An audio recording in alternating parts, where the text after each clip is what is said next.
You notice a term in podcasting that we talk about, a cheap hit podcast. Well, if you can call this a cheap hit podcast, I don't come up with this. This is self-inflicted.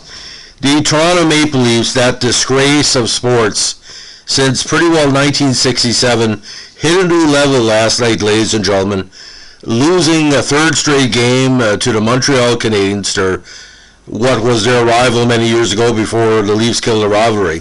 They were leading the series 3-1, and we're going to wrap it up on home ice in game 5. Montreal won in overtime. Montreal came back at home. They won in overtime. And last night, Montreal led 3-0 into the third period before they scored.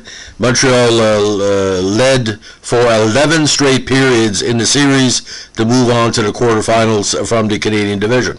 Now, if you're a Toronto Maple Leaf fan listening to this, listen to me carefully.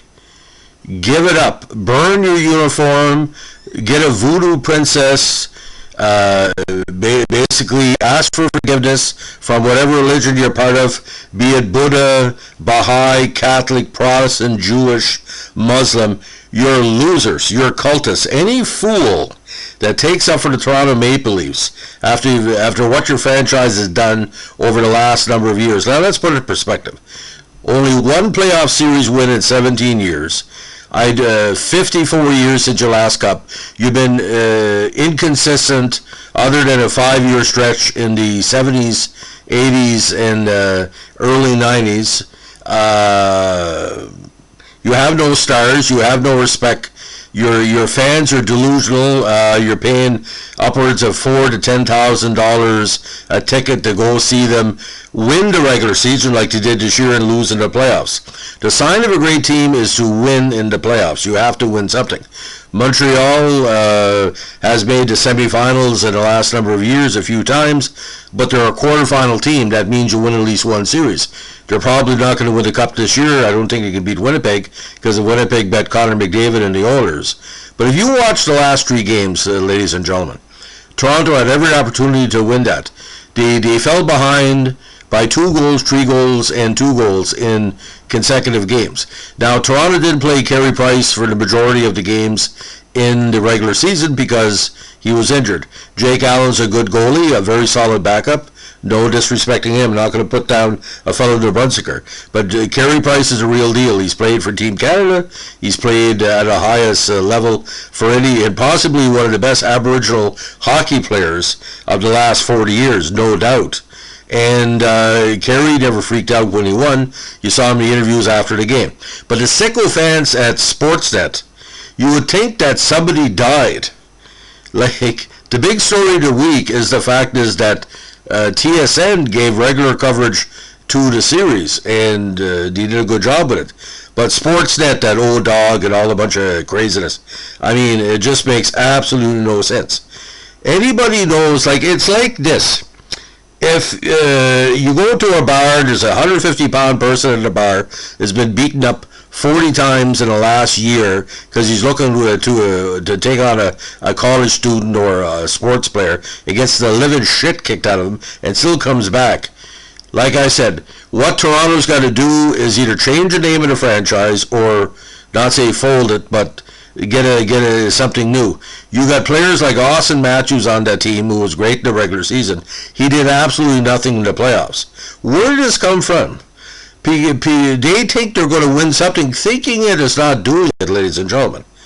The Boston Bruins became popular because they were losing on a regular basis to the Montreal Canadiens, I think, for the better part of 3 decades, okay?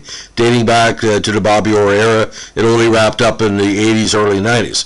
Okay, I appreciate, but you would win every once in a while. You won 2 cups in the 70s, made the finals lots of time.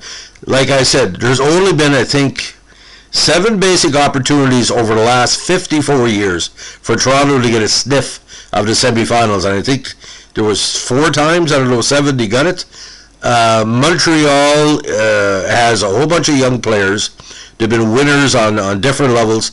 And don't forget, last year, ladies and gentlemen, a lot of the same players knocked off Pittsburgh. You know, it takes out to win, it takes out a win. So either you're going to have to fold the franchise or basically put the Toronto franchise away for 2 years, reestablish something else, get new management or whatever. But to continue to prioritize the Toronto Maple Leafs in Canada for sports is akin to making the Jacksonville Jaguars the number one team for NBC, ABC, CBS, ESPN, all these teams. You don't see the Jacksonville Jaguar game of the week.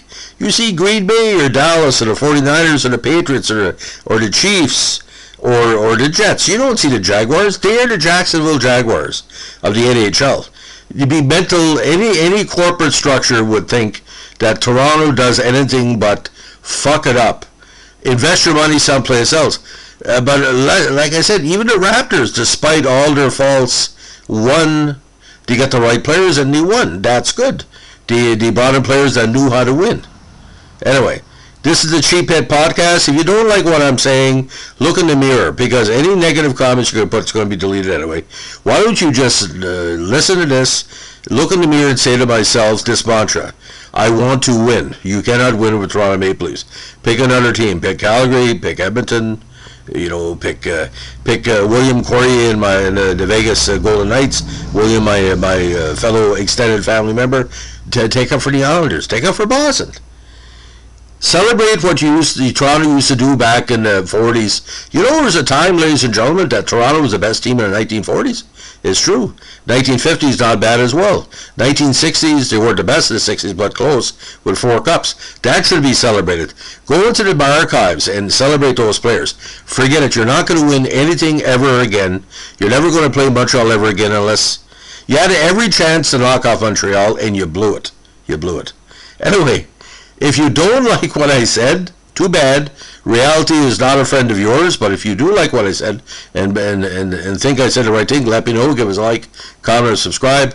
And when you drive around Torontoville, whatever Toronto fans you have around, don't wear a hat and shirt. Just get together and say, listen, where do we go from here? Moses was in the wilderness for 40 years. This will be 55 years, ladies and gentlemen. Give it up. In the words of Eminem, nobody listens to techno.